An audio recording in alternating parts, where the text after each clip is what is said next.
two distinguished colleagues, Konstantinos and Dennis, who can present some beautiful stuff, as you can see here. I'm very curious to see what the sponge is all about. Before we go into that, though, I would like to run through the events so far that we have run this year for the forum, either direct here in the City University or in collaboration with other institutes, or as part of a bigger, shall we say, picture with other institutions. So, sorry.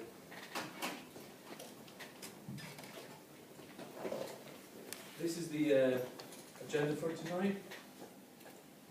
So starting from the events earlier in the year, our first event was about renewables. It was held in early January. It was hosted by Yanis Mikopoulos, which is VP for Vestas. Vestas is a wind company. He's VP Development for Eastern Europe and General Manager for Greece and Cyprus. Later on in the year, we organized an event with the Minister of Environment and Hydrocarbons in Cyprus. This was done here in London. It was a very successful event, and that was, I think the day is probably wrong there. Third event of the year was held in March here in the Gas Business School. It was about Cyprus again, but this time on the operational and technical perspectives on the Aphrodite field. We had some distinctive guests from Cyprus and from Israel who ran us past the whole operation there. It was very informative to hear from the technical people how it really is to work on a newly discovered field. And it was an event which was received with great expectations and great results, basically. One of the best events that we've organized so far this year was in Athens, as a matter of fact. It was on power and power generation and gas markets. It was held in the National Insurance Convention Center in downtown Athens, Greece. And a keynote speaker was the Prime Minister himself. It was an event attended by at least 4 other ministers and CEOs from all the major power, oil and wind companies in Greece. In the first couple of days of July, we hosted at the Hellenic Center the Greek offshore licensing ground, where the Ministry of Environment of Greece presented the blocks, the 20 offshore blocks. The keynote speaker of that was Minister Maniatis. It was an event held over 2 separate days, as I said. The first day was mainly for the public. The second day was for the companies that had one-to-one and B2B sessions with the ministry and the companies themselves. Earlier, well, late September, we had another event. We supported this event actually because it was held by the Institute of Maritime Economics in Piraeus. It was on shipping stock in international markets. It was partly attended by a lot of the students that attend the shipping and energy in the Gas Business School, and it was a very successful event. And obviously today's event, we're now in October, part of, as I said, 3 exploration and production events. This is Genesis, this is how the hydrocarbons are formed, and what is the process that the exploration companies follow to extract the hydrocarbons. So I'm going to leave you now with the experts. But before I do that, the last event that we're organising this year is an event held in Brussels in the EU Parliament. It's a very prestigious event that we're very happy to be part of and very proud to be organising. This event will be hosted by the President of the EU, which is right now Italy, the President country. So it will be, the keynote speakers will be the Italian energy minister, followed by the Greek energy minister, the Cypriot energy minister, and we're trying to get the Israeli energy minister. So the theme of that is the role of the Eastern Med as an emerging hydrocarbon region. If anybody wants to sponsor that event through their companies, please let me know after the event. So as I said, I'm going to leave you now to Dennis and Konstantinos, and they can get cracking with their presentation. Thank you. Hi everyone, my name is Konstantinos Konomopoulos, Kostis to my friends. I'm a geologist, Dennis here is a geophysicist. When John invited us to give a presentation here to you all, to every one of you, I must say it was challenging, and I must say that it's probably the hardest presentation I will ever have given. The reason being is that having to talk about petroleum geology to non-petroleum geologists, non-technical people, as I understand every one of you are, it's probably really hard because there's a few concepts, a few principles that you normal people don't have, like what geologists do. I'll start off. Is this it or the laptop? So what's the difference between geologists and geophysicists? Basically, and I'll keep it to real basic stuff today. We geologists study the Earth itself, not going through any of the physical properties, chemical stuff. We study the structure, the history, the aging, and all that. Whereas on the other hand, the geophysicists, they study the physical properties of the Earth, radioactivity, electrical impedance, all that. And both of those teams, geologists and geophysicists, combine together. We're called geoscientists. Probably you've heard this term before.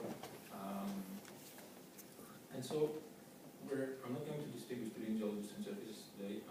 We'll keep it to geoscientists, even though my presentation will be mostly from the geological part of exploration, whereas Dennis will take over and talk to you guys about more geophysical exploration and what we do.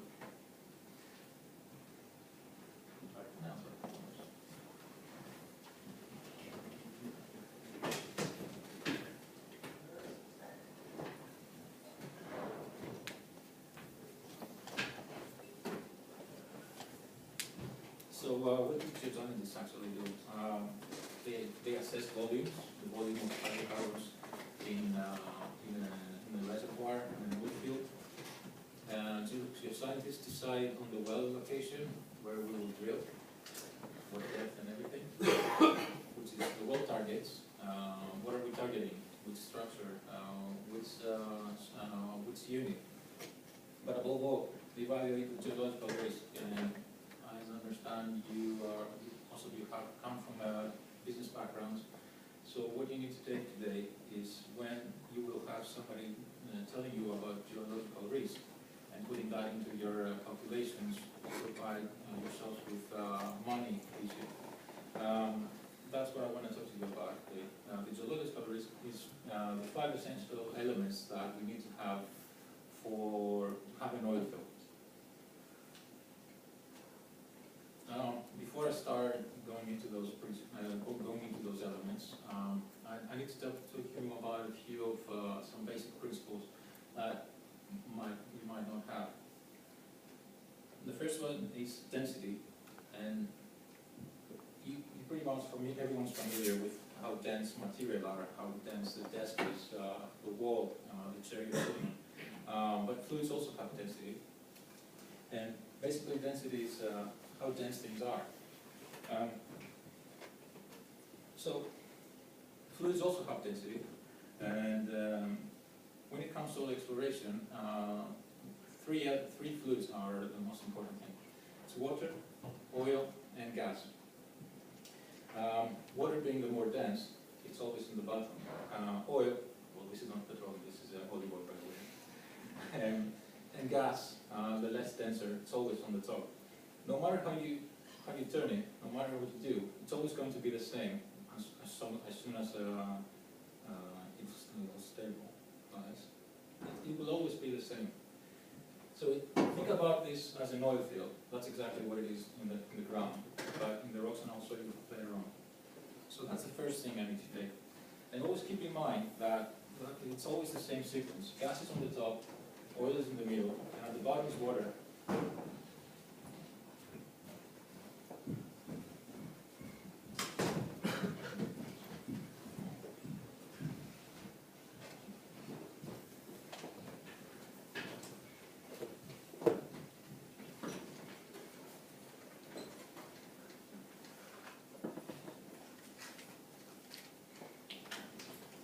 Keep that in mind for later on when we will start discussing about traps and how well we find oil and all that. It's always the gas on the top and oil in the middle, water being at the bottom. The next basic principle is porosity, and in order to understand porosity, the best example is a sponge. You're all familiar with a sponge and what it looks like. If you look at a sponge, it's full of small holes. Some are bigger, some are tiny, some are even smaller. That means those small holes are called pores. So porosity is the amount, the open space in any material. Sponges is easy to see like how the porosity in the sponge. But porosity is pretty much anywhere, but sometimes it's almost zero porosity or even bigger. In rocks, believe it or not, there are pores as well. And the next thing that you need to understand is permeability.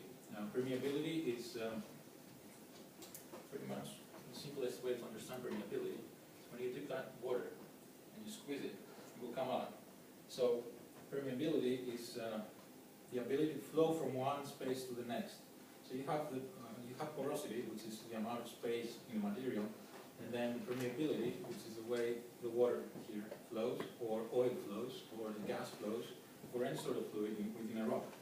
So these three are basic principles you need to have when you're discussing about hydrocarbon exploration. It's a common mistake. A lot of people ask where you find oil. People think that it's a huge cave like this classroom here, and the oil is floating around here as if it's an underground lake. It's nothing like that. I'll show you later on what it is. Just think about it as a permeable and porous rock where oil is. Another basic principle is seismic reflection, and Dennis will talk about it a bit more later on in the presentation. I'll stick to that first part, which is more the geological. There's a couple of other principles that you need to understand. Actually, not understand, to think outside the box. And we geologists are trying hard to do that. And those two things are time and space. For us, time is not like the normal time. We're talking millions, thousands, millions, 100 million years. Things that you see in your everyday life happening in an instant, in a second, in an hour, in a day, in a month, in a year. For us, they take longer, much longer. You see a rock falling from. You throw a rock and it falls down. For us, that will take a lot of years to happen. You see the oil separating from the water and all that. That happened in an instant. That, in the geological terms, in the geological mind, takes many, many years. The other thing you need to take it in, is space. What you see today, what you see here in the classroom, if you come back the next day, will be the same, maybe some changes that have happened during the night or whatever. But for us, the changes are slower, much slower in our environment. What you see today doesn't mean that it was like this yesterday. By yesterday, I mean like a million years ago. So if I will talk to you about later on about environments and depositional environments and where these rocks have deposited and formed, that doesn't mean that if you go there to the same place in a lake or in a river and you grab the sediments, that's rock itself ready to produce oil. It will take a lot of years, many years, thousands of years, millions of years, and those things you have to really understand, and probably that's the hardest thing for a non-geologist, non-technical people to fully comprehend. Okay, let's go to the geological risk, and who evaluates geological risks? What sort of institutions and companies? Obviously, E&P companies. E&P stands for exploration and production companies. So in other words, it's oil and gas companies. State-owned companies do evaluate geological risk. Governments evaluate geological risk. Consultants and NGOs. Either by all of these people, either by doing it themselves or outsourcing it to other companies. But every one of those institutions and companies do evaluate geological risk. And why do we evaluate the geological risk?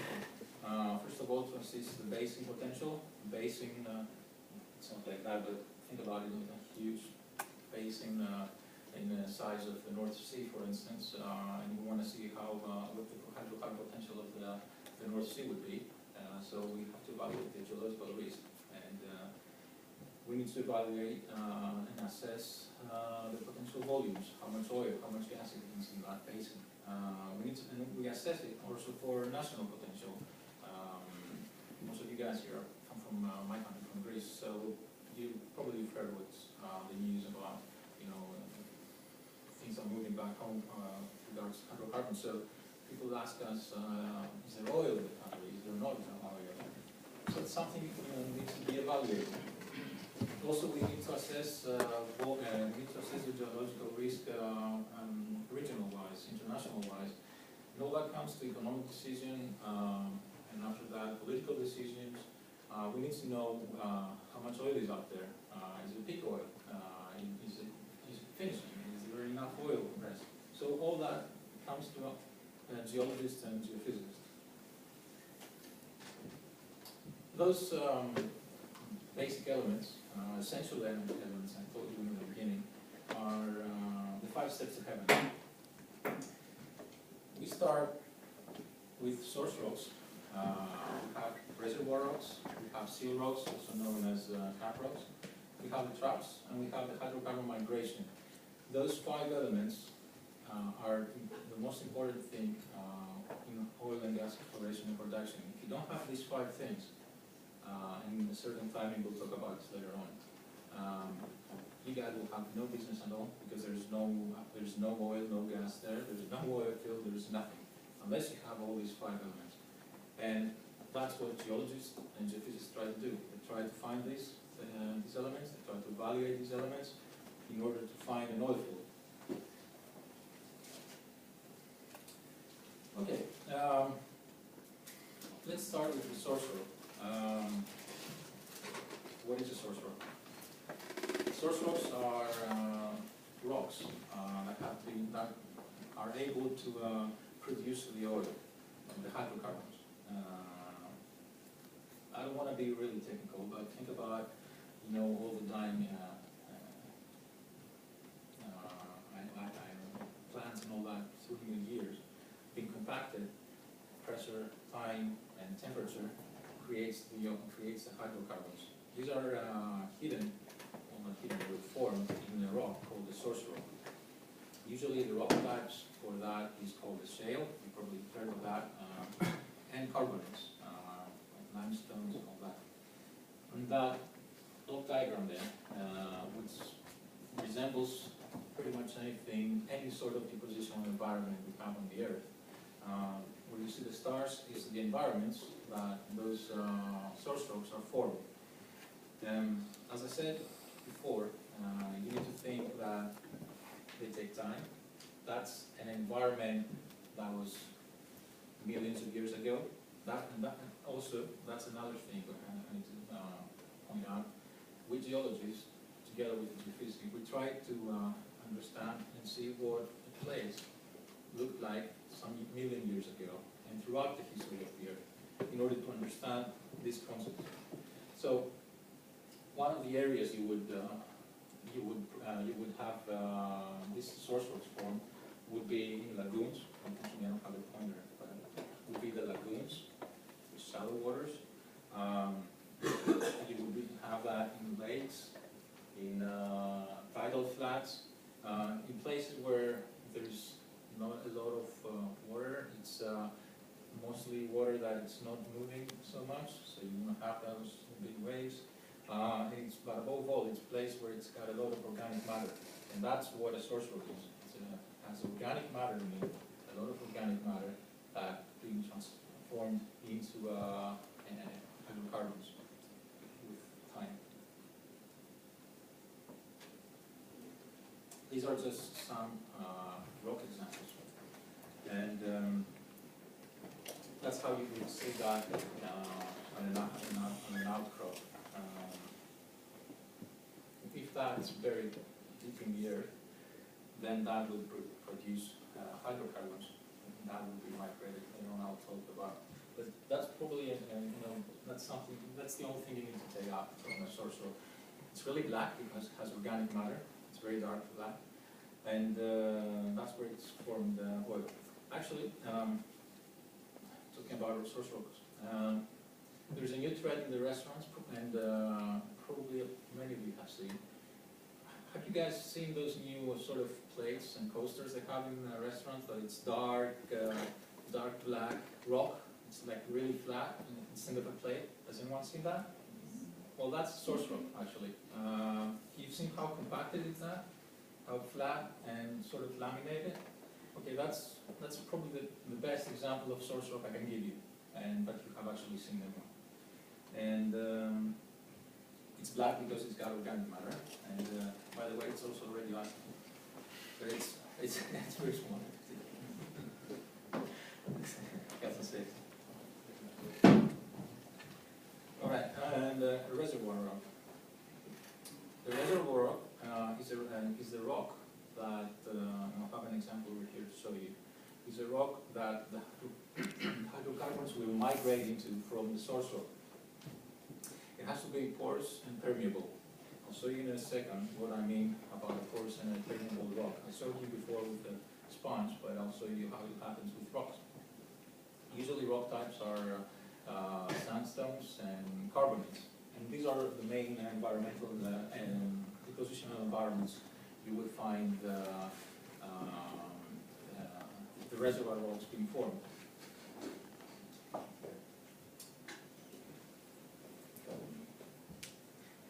Let me just give you a small idea what the mobility and well, here's a sandstone, and I'll give it you. I can pass it around, and you can all see this what a sandstone is. It's a very good reservoir, and I think that's actually from London. Anyway, if you throw some water, I don't know if you can actually see this from where you are. If you pour some water on it, you'll see that a lot of the water stays on the surface and actually it's being absorbed. I don't know if can you see that? Anyway, you can give it a try when you come here. So that means that it works like a sponge. If I throw water on the sponge, that water will stay there. And once I squeeze it, it will come all out. It will all come out. Same thing with a reservoir. That's a reservoir rock. I just throw some water in it and just absorb. Some of it is flowing away, but some of it's taken in the. And why is that? Why is that? And what's porous and permeable stone rock? Here's a couple of examples. What is sandstone and what a carbonate look like in the thin section in a microscope and an outcrop. So that's probably what you would see when you walk out, especially in the UK. If you ever go to the south coast of the UK, you'll have a lot of good pictures of that. That's a very good sandstone. Those blue colored gas between those grains is the porosity. So that's about 1 millimeter of a stone. So that's the thickness section under a microscope. We color this blue so we can understand, the space between the grains. And other side is a carbonate. Instead of not only grains, but you see small little fossils, nanofossils. Those two types of rocks are the best reservoir rocks because you consider they can take oil and gas. Where you see blue, and that's a color we put for under a pink section. That's where the oil and gas would be. Small little particles of oil and gas. It's not like, as I said before, it's not like a huge huge tank that's not oil is floating. It's like in those tiny little spots. In general, sandstone or carbonate strata are more permeable.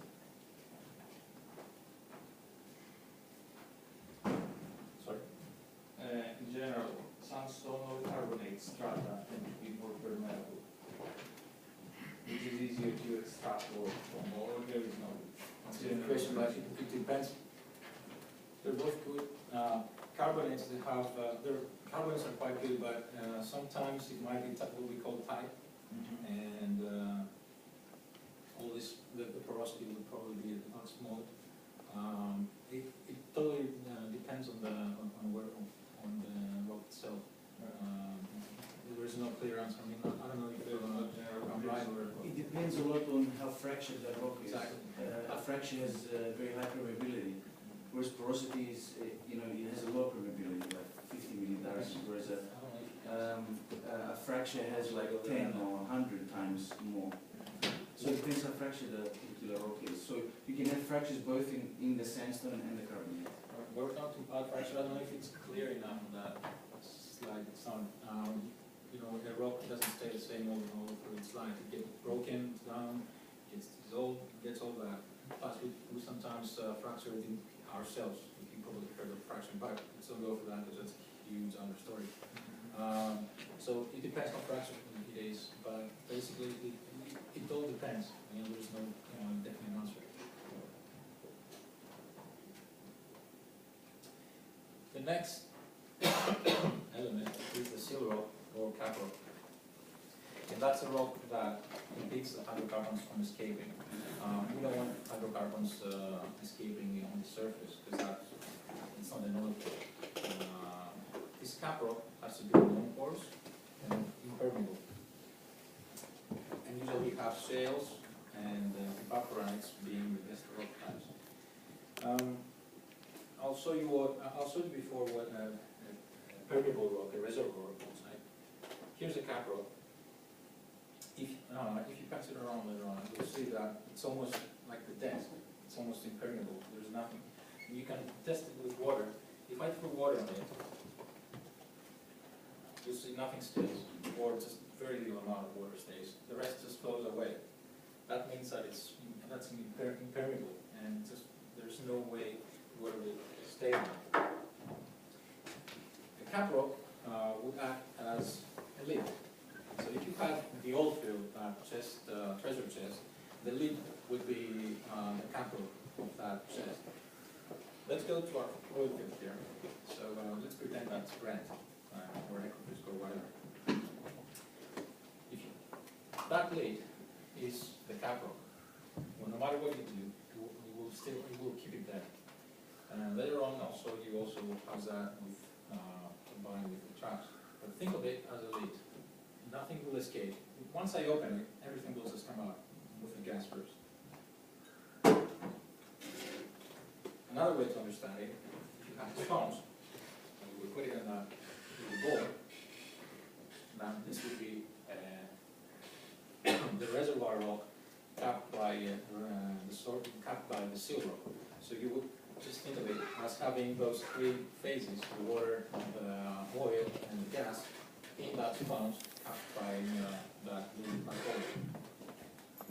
hole. If you would drill here, you would find the oil and the gas.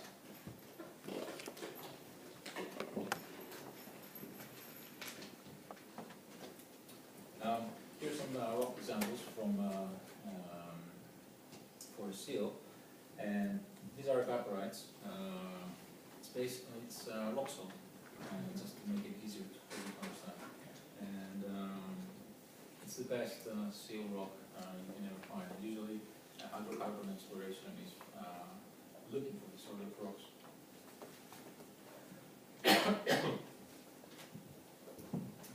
The next element, and probably the most complicated one, and I don't want to touch a lot on that, some basic sketches there, is the trap.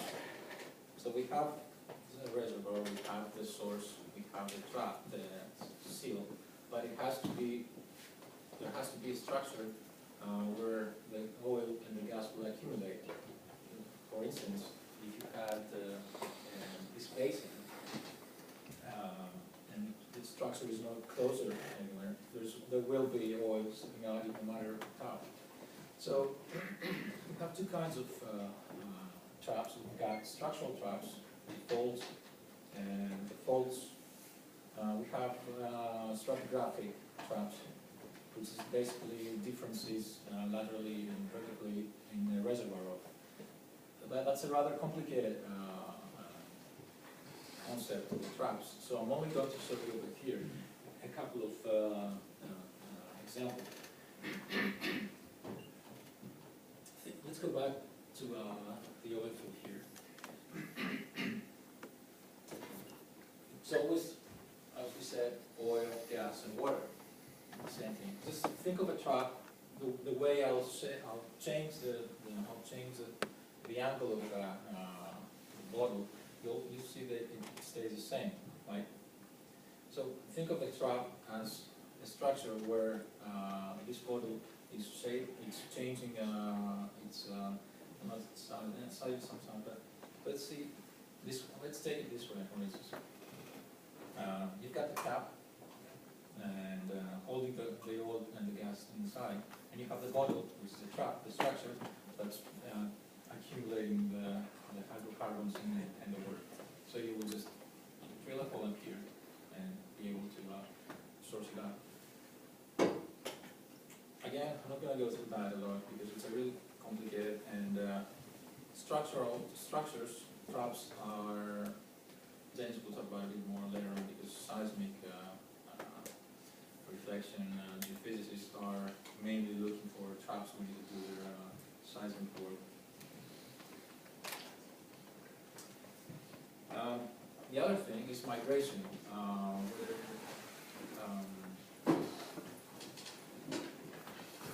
by migration, we mean the movement of the hydrocarbons from the source to the reservoir, through the pores, like this sponge. And what causes the migration is the pressure, the overbearing pressure of all the rocks, all the units that have been deposited above the source rock. Once the hydrocarbon is produced, they squeeze that out of the source rock, and that oil and gas migrate through the pores into the reservoir. You might go, I don't know if any of you has been to Zakynthos. I know Mr. Tosiles spent a lot of time there. If you ever go to Zakynthos, go to a place called Keri, and there is a small, you've seen that? Okay. There is a small sort of basin that they've made from right. But anyway, you can see the oil seeping out of the surface. That's migration.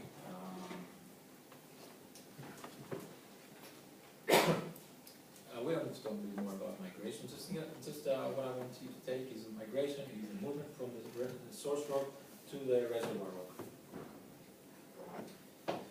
Okay, we have those 5 elements. So what?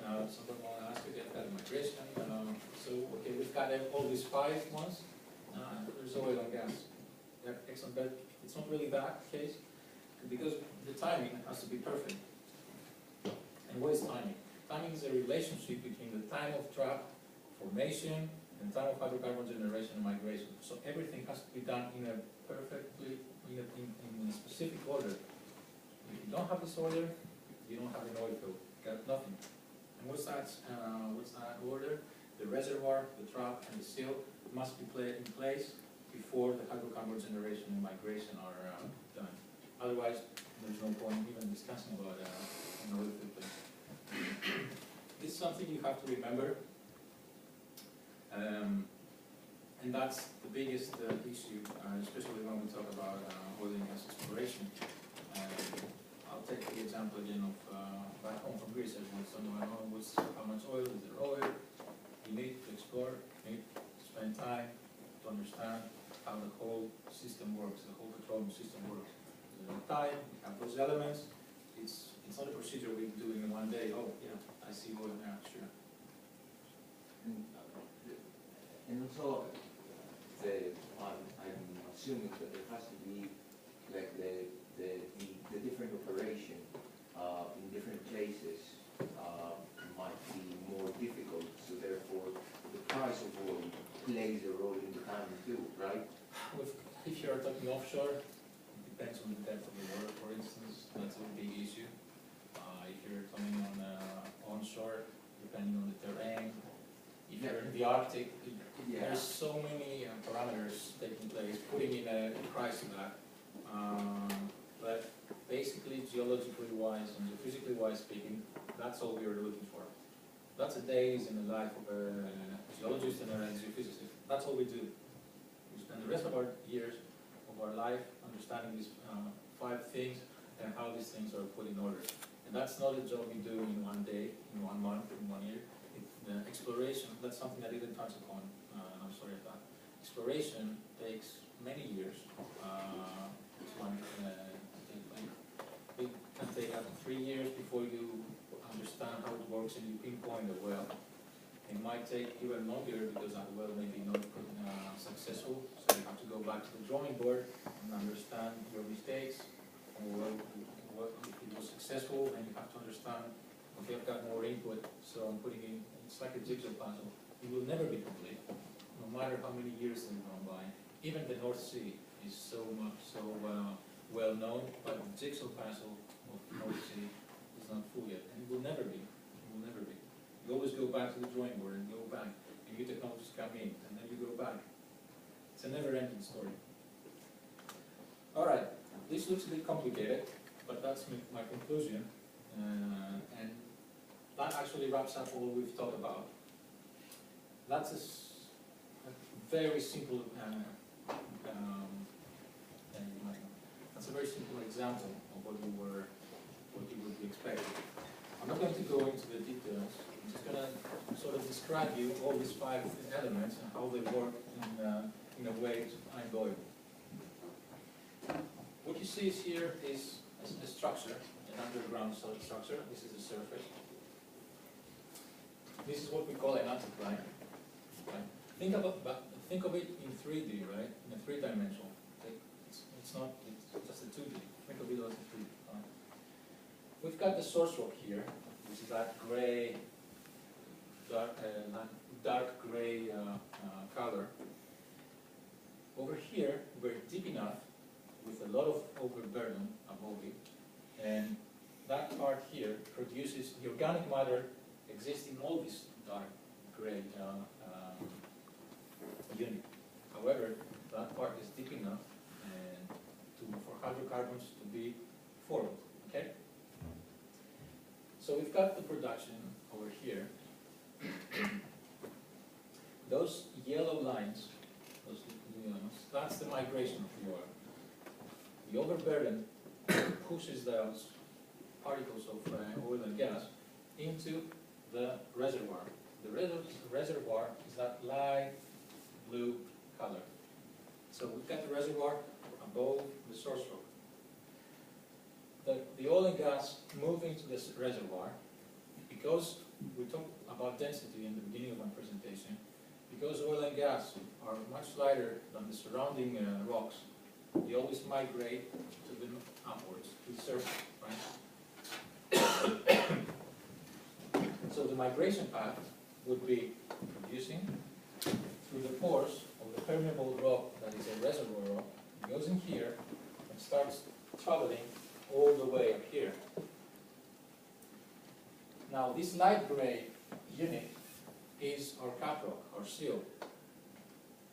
So we've got the source rock, we've got the reservoir, and on top of that we've got the seal. That's a non-permeable rock that's not allowing our lid, that's not allowing the hydrocarbons to go to seep out. So these particles of hydrocarbons and water together, they're pushed into the reservoir, And because that here, that unit is impermeable, they cannot go through here. So they have, and they're traveling along that edge here, along that line, until they find this curve, and they start accumulating. Does it make sense? Yeah, correct. So they start accumulating here, in that anticline. Think about it, it's not like this, but think about it as a dome, all right? Think of it as a dome, or frogs. It's not an open space. And they start accumulating in here. That anticline is the trap we were talking before. So they start accumulating in here. They accumulate, years go by, at some point, there is a spill point here, where that means a point where if you get more hydrocarbons in there, some of it will start going over here, right? Now these units over here, they end up on the surface of the earth. So the particles of hydrocarbons that have spilled over, they will start traveling along that line here, because it's the impermeable cap rock in the reservoir, and they'll seep out. And we'll have the seeps, like the picture I showed you in migration with the coin next week. That's where you get the seeps. That's what you have in Zakynthos and other places around the world. And you can see the migration itself. So, so that's basically the concept of what geologists do. That's what we're trying to understand. So basically, if you would ask, where would you have the oil drilled? What do you think it would be? Right up here, right? That's where it's all accumulated. That's where the oil field is. You have the drill all the way down here. Suck it up. This is basically what we do. I don't know how easy that is. If you do have any questions, I don't know, shall I take the questions now or after Dennis is all finished? Well, if you guys have any questions now, you can fire away. Or afterwards, once you hear Dennis. But if you do have something now, yeah, okay. Everybody's stunned there. All right, I suppose not, but nobody understood what he said. Continue picking questions in the end. All right.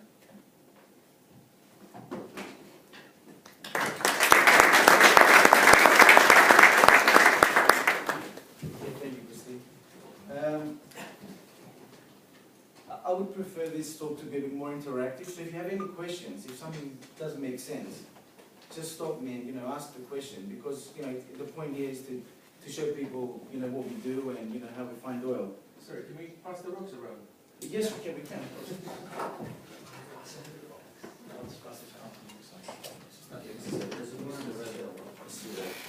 And a source. It can be, a seal can be a source as well.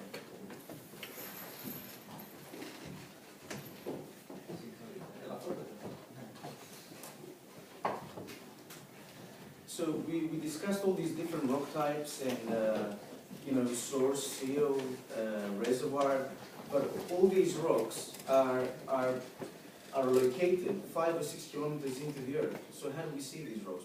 We never see these rocks. They're so deeply buried into the earth.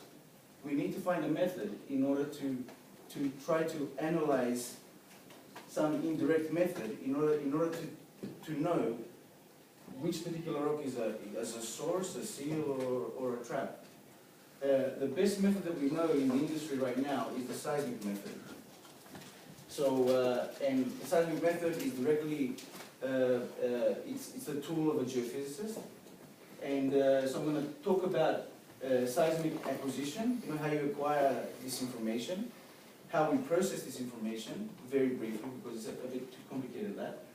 And then how a geoscientist interprets this information in order to find an oil field. So this is going to be a real example.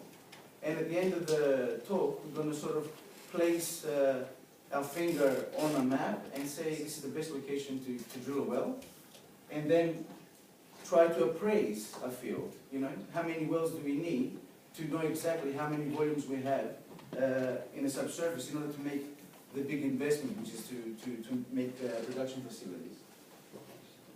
Okay, this is a very complicated graph, but okay, so first of all, let's have a look how we acquire seismic information. In a marine environment, you have a seismic vessel, a boat, which has a source. Basically, it's an air gun which gives off energy, and it tows a line of many receivers. They just detect energy. So as you fire the energy goes down into the earth, and every time it finds a different layer, some of the energy, so if you have, for example, 100% of the energy going down, okay, at each layer interface, some of the energy is reflected upwards, and the rest of the energy continues to go down, and then is reflected from layers which are further down. In that way, we are able to see these reflections from different layers. This gives us the ability to digitize, look at the shape of this particular layer. So if this layer was slightly inclined, you will see these red spots inclined. So basically, it's like, if you like, a vertical X-ray of the Earth, okay? It just detects the layers in the Earth. Now, we know nothing about these layers. This could be a seal, this could be a source, there could be anything. We don't know anything about it. We just know that we have some layers under the Earth. So we're talking about two-dimensional. This is a two-dimensional. So yeah, I'll discuss a bit about that. There's also 3 dimensions and 4 dimensions. But let's start with the simple stuff. And this is the slide. So there are 2 major types of seismic acquisition. One is onshore, one is offshore.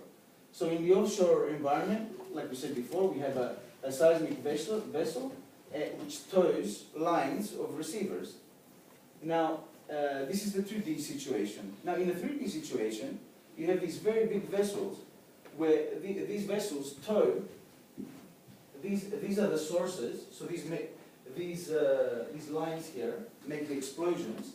Energy goes into the earth and is recorded on receivers, which are towed at the back of the boat. Now, this one is towing 14 lines, and it has 6 air guns. So imagine the amount of data that is recorded at each second. As this energy goes down and is reflected up, it's recorded in all those receivers. So we get a 3D perspective of the Earth. On land, the things that, in a marine environment, everything is very easy. You just tow a couple of lines, it's very quick, very efficient.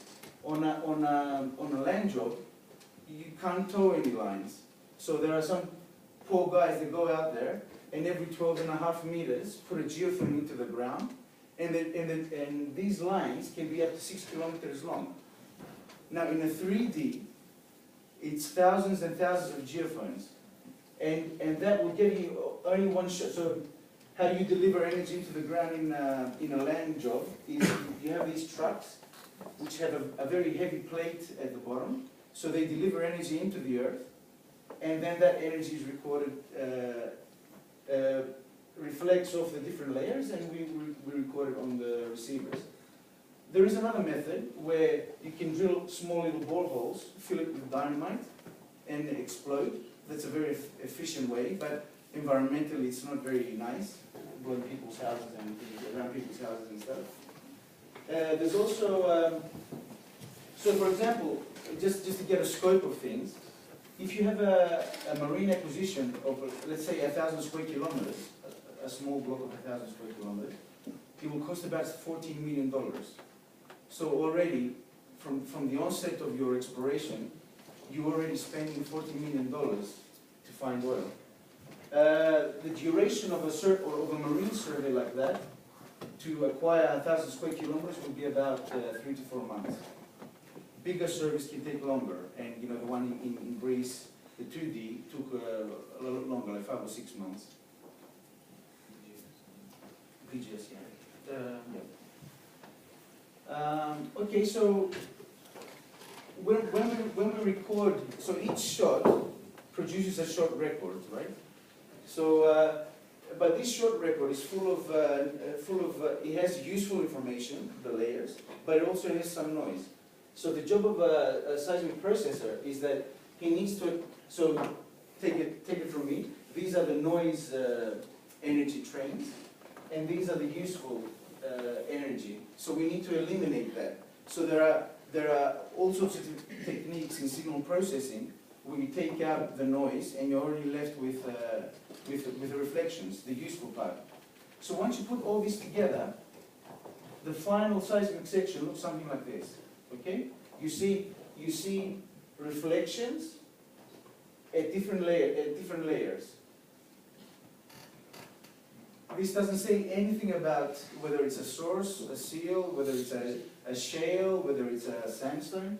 It just gives you an image of how the subsurface is. And this particular section can see reflectivity down to 7 or 8 kilometers. So we are looking very deep into the earth.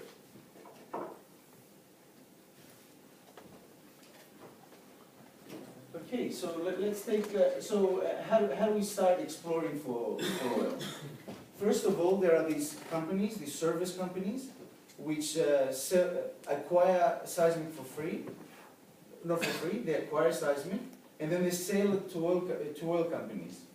This is exactly what happened in Greece, where PGS went and shot these 2D seismic data all across western Greece and south of Crete. And their internal structure, they identified some possible structures which may have oil in them. Based on that, the government went and cut all of western Greece into different blocks, and I think already they're starting to start the bidding process. So let's say we are an oil company. We have seen this seismic information, and we decide to get this particular block here. This is just a fictitious block, by the way. There's no oil there. Okay, so the next thing we want to do is to get a better quality seismic information, because 2D